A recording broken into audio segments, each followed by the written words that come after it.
تو انہوں نے پاکستان کے سیاستدانوں کے ساتھ اپنے باسز کے خلاف جو انہوں نے چالیں چلی، جو انہوں نے کچھ کیا، اپنے سینئرز کے خلاف جو انہوں نے محاذ کھڑے کیے، اور اپنے سینئرز کو کہ یہ ریس سے آؤٹ ہوں، کس طرح کر کے انہوں نے ان کے خلاف حرکتیں کی۔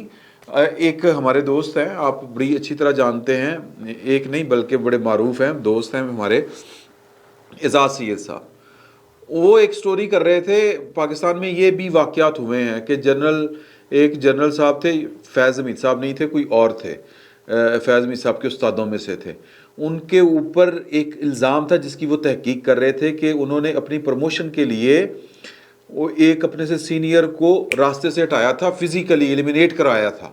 تو جب وہ اس کی تحقیق کر رہے تھے، انکوائری کر رہے تھے، ظاہر ہے جرنلسٹ جو ہے وہ اس طرح کی خبریں تو پھر کرتا ہے، اور پھر بڑا جرنلسٹ اعزاز سید صاحب کی میں بات کر رہا ہوں، تو وہ اس پر کام کر رہے تھے، تو پھر ان کے گھر کے اوپر بھی حملے ہوئے، اور پھر ان کے ساتھ بڑا کچھ ہوا۔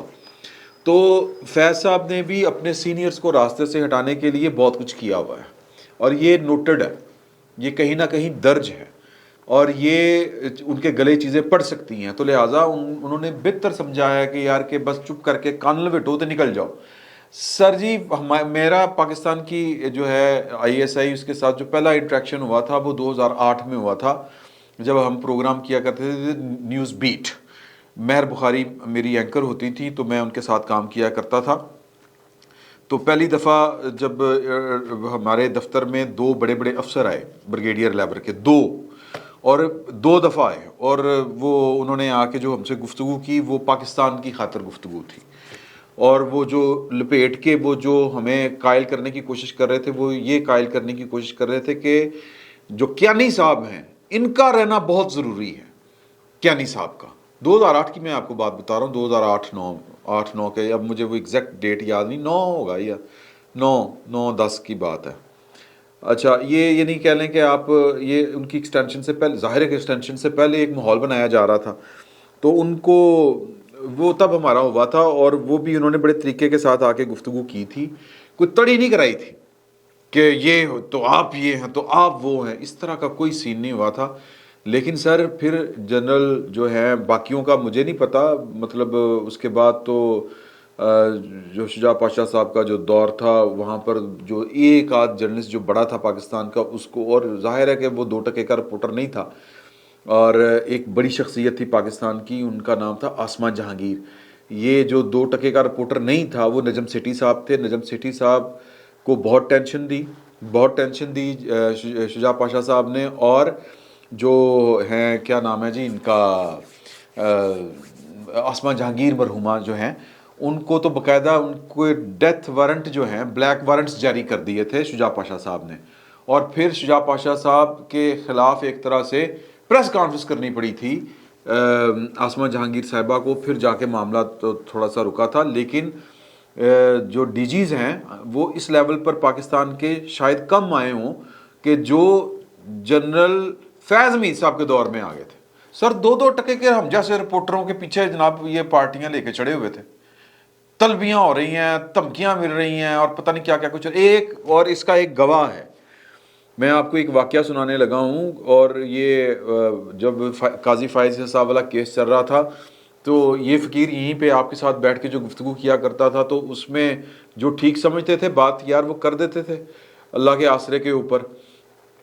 تو ایک پاکستان کے بڑے افسر نے، فیڈرل لیول کے ایک افسر نے، ایک فیڈرل ایجنسی کے بڑے افسر نے میرے ایک دوست کے ساتھ ہم ملے ان سے، تو انہوں نے کہا کہ یار میری گال سن، کہ وہ نا دیکھو کہ آپ سمجھیں بات کو کہ جو فیض صاحب ہیں نا یہ دید لحاظ کرنے والے نہیں ہیں، بڑے وہ نہیں ہوتے، بڑے جناب وہ اپنے چنگیز خان ٹائپ کے آدمی ہیں، اور پتہ نہیں تم کس بھول میں ہو، آپ کوئی چیز نہیں ہو۔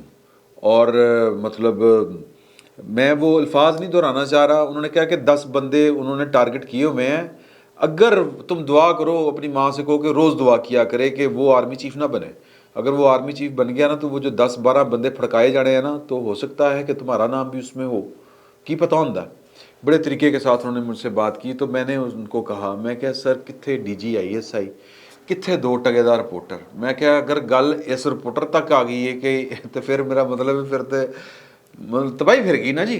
تو پھر انہوں نے نام نہیں بتائے تھے، بس ایم ہی انہوں نے مجھے اشارہ کرایا تھا کہ طریقے کے ساتھ رہو. میں تب سوچ رہا تھا کہ کون کون ہو سکتا ہے، اور یہی لوگ ہوں گے، حامد میر صاحب، عامر میر صاحب، اسد طور، ابصار عالم، آسمہ جہانگیر. اگر جرنلسٹوں کی انہوں نے لسٹ بنائی ہوئی تھی، ان کے پلانز خوفناک تھے. میری کل محسن بیگ صاحب سے گفتگو ہو رہی تھی تو وہ کہہ رہے تھے کہ یار اللہ کا شکر کرو کہ پاکستان بچ گیا. انہوں نے پاکستان کا جو حشر کرنا تھا، جو ان کے پلانز تھے، یہ وہی پلانز ہیں کہ نواز شریف صاحب کو مجبور ہونا پڑا، عمران خان صاحب کو ہٹانے کے لیے میدان میں اترنا پڑا، اور آصف علی زرداری صاحب کو بھی مجبور ہونا پڑا. ادروائز تو شجاع پاشا صاحب کے جو جانشین تھے یا ان کے جو شاگردین ہیں، فیض حمید صاحب، ان کے پلانز تو بڑے خوفناک تھے سر. تو عمران خان صاحب کیا بھیجتے ہیں؟ عمران خان صاحب تو بس کٹھ پتلی تھے.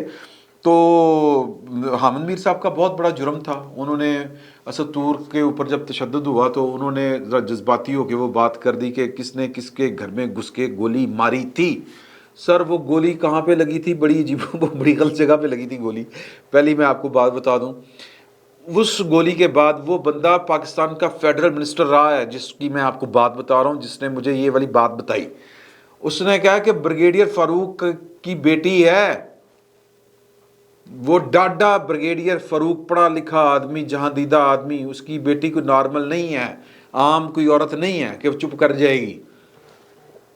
یہ آپ جو ہے ذرا تھوڑا سا اس پہ، مطلب یار میں کیا کہوں. تو کہنے کا مطلب یہ ہے کہ جو حامد میر صاحب اس طرح کی جب خبر دیں گے، کس نے کس کو گولی ماری تھی، کس نے کس کے گھر میں کس کو گولی ماری تھی، تو سر حامد میر صاحب تھا. تو پھر اللہ تعالیٰ نے ہی ان کو رکھا ہاتھ بچا کے 2 دفعہ.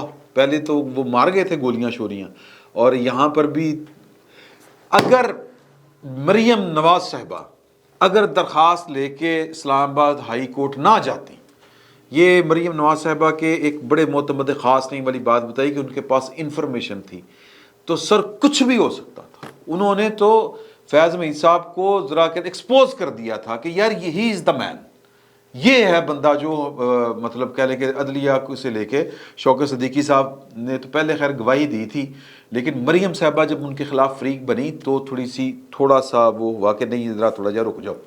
تو ان کے پلانز بڑے خوفناک تھے سر. رپورٹروں تک، جو رپورٹروں کو چھوڑنے کے لیے تیار نہ ہو، آپ سوچیں کہ وہ پاکستان کا کیا اس نے حشر کرنا تھا. تو اللہ تعالیٰ نے بڑی مہربانی کی ہے کہ، اور میں کریڈٹ دیتا ہوں جناب قمر جاوید باجوہ صاحب کو، جنہوں نے رائٹ ٹائم کے اوپر رائٹ ڈیسیجنز لیے. اب جاتے ہوئے کو تو جو ہے وہ ہر کوئی کرتا ہے کہ جی کیا ہے کی ہے تو وہ کیسی طے کیسی. سر وہ جو کہہ گئے ہیں، جو کہہ رہے ہیں، اب اس سے زیادہ اگر آپ کچھ کروانا چاہتے ہیں، منوانا چاہتے ہیں پاکستان کی فوج سے، تو پھر آپ کو حوصلہ کرنا پڑے گا.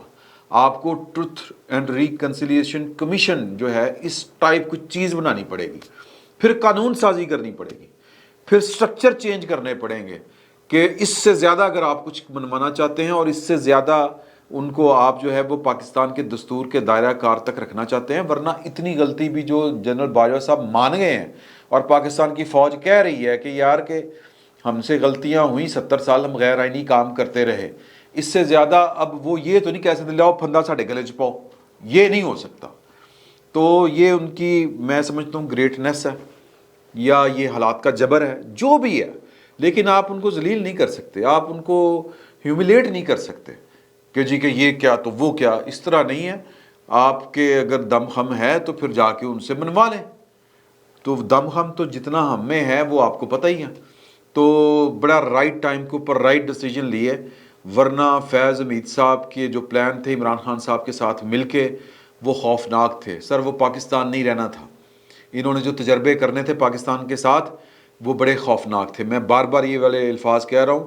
تو لہٰذا اتنے خوفناک پلانز کے ساتھ ایک ماضی آپ رکھتے ہوں، اتنے خوفناک پلانز کا آپ کنٹینیو نہیں کر سکتے. تو 4 یا 5 کو وہ میرا خیال ہے کہ استعفیٰ وہ دیں گے، وہ منظور بھی ہو جائے گا. اس طرح کی خبریں ہمارے پاس ہیں. اور باقی جو ہے چیزیں اور بھی بہت ہیں جن کو میں ڈسکس کر سکتا ہوں کہ قاضی فائز عیسیٰ صاحب کے ساتھ کیا معاملہ تھا ان کا. قاضی فائز عیسیٰ صاحب کو کیوں سر جی بادشاہ، میں پھر وہی باتیں ہیں کہ اب مرے کو مارے شاہ مدار. اب اس سے زیادہ باتیں اور بھی بہت ہیں، وقت آنے پہ کریں گے. تو فی الوقت جو ہے وہ میں آپ کو یہ بات بتانے لگا ہوں کہ پروجیکٹ عمران خان کا ایک ایک کلیدی کردار اپنے منطقی انجام کو پہنچ رہا ہے. جنرل باجوہ صاحب جب آئے تھے، میں ویسے ہی آپ کو ضمناً ایک ذکر کر رہا ہوں کیونکہ وہ اس سے ریلیٹڈ ہے، تو ان کے بارے میں یہ پھیلا دیا گیا تھا کہ یہ ایک خاص جو ہے وہ مطلب قادیانی ہے، سادہ سی بات.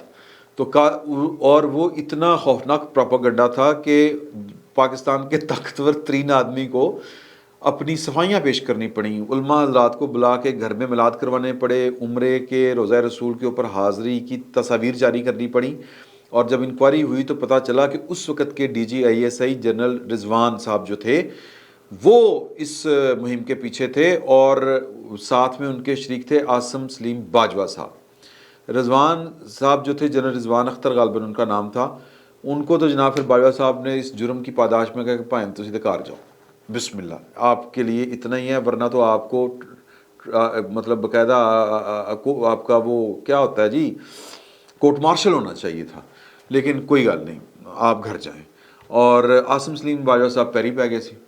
انہوں نے کہا جی کہ یہ میرا نام استعمال ہوا ہے کیونکہ ان کے ساتھ بیٹھ کے یہ عاصم سلیم باجوہ صاحب نے نا وہ والی بات کہی تھی رضوان صاحب نے اس جگہ کے اوپر، یا جہاں پر رضوان صاحب نے یہ والی بات کی تھی کہ وہ تو ان کے سسرال اور ادھر ادھر وہ تو قادیانی نہیں ہیں سارے. تو عاصم سلیم باجوہ صاحب اس ٹیبل پر موجود تھے. تو سر اتنا خوفناک سسٹم ہوتا ہے. تو لہٰذا جو اب جنہوں نے پروجیکٹ عمران خان میں بڑا کچھ کیا، ان میں لالا صحرائی بھی ہیں، 3-4 ہیں، اور لالا کیا اس کو کہیں گے بولانی بھی ہیں. اب لالا بولانی جو ہیں وہ چونکہ ذرا جونیئر لیول کے اوپر ہیں، مطلب سینیارٹی کی لسٹ میں ان کا ذرا تھلے دھیان ذرا پہنتا، تو ان کو وہ معافی تلافی کے لیے بندے ڈھونڈنے شروع کر دیے انہوں نے. اور ان کے بارے میں پہلے یعنی 1-1.5 مہینہ پہلے انکوائری لگ چکی تھی. مجھے لگتا ہے کہ یہ ظاہر ہے کہ یہ کام جو ہے وہ ایم آئی جیسا ہی کوئی ادارہ کر سکتا ہے. اور وہ جب ایک خاص قسم کی پوسٹ کے اوپر تھے، اپوائنٹڈ تھے، پوسٹڈ تھے، تو اس پوسٹ کے اوپر بیٹھ کے ان کے ارد گرد جو ہے وہ ماحول جو ہے وہ بہت رنگین ہوا کرتا تھا. تو انہوں نے اپنے دفتروں میں کئی مطلب جو خوبان شہر ہیں ان کی سالگرہیں بھی منائیں، اور پگانے بھی پاڑے ہیں جی، کیک بھی کٹوائے. تو وہ بڑا نا وہ رنگینیوں میں ڈوبے ہوئے تھے. تو وہ کچھ شکایتیں تھیں ان کے متعلق، تو وہ بھی چلی تھی. تو اس کا مطلب یہ ہے کہ پائن جو ہیں وہ ریڈار کے اندر ہے فل. اور ابھی بہت سے استعفے آنے باقی ہیں.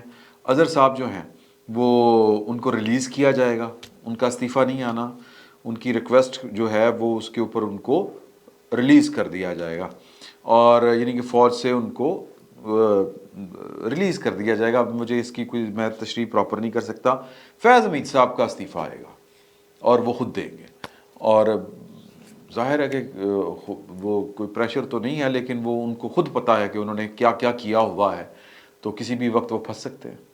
تو اس لیے وہ 4 یا 5 کو میری اطلاع ہے وہ گھر جائیں گے.